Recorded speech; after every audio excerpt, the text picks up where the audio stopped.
সাধারণ আলু থেকে কিন্তু মিষ্টি আলুর গুণ অনেক বেশি।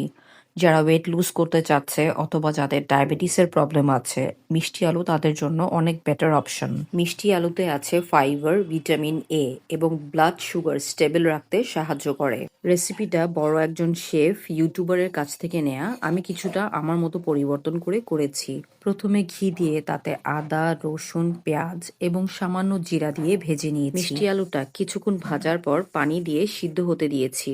মেন রেসিপিতে আলুটা সেদ্ধ করার সময় দুধটা অ্যাড করে, কিন্তু আমি দুধটা অ্যাড করি ব্লেন্ডারে এবং শেষে, এবং আমি গরুর দুধের পরিবর্তে সয়া মিল্কটা অ্যাড করি। 2 কাপ সয়া মিল্ক এখানে অ্যাড করেছি এবং শেষে কিছুটা গোলমরিচ এবং পেঁয়াজ পাতা অ্যাড করেছি এবং তারপর টোফু অ্যাড করেছি গ্রেটারে গ্রেট করে।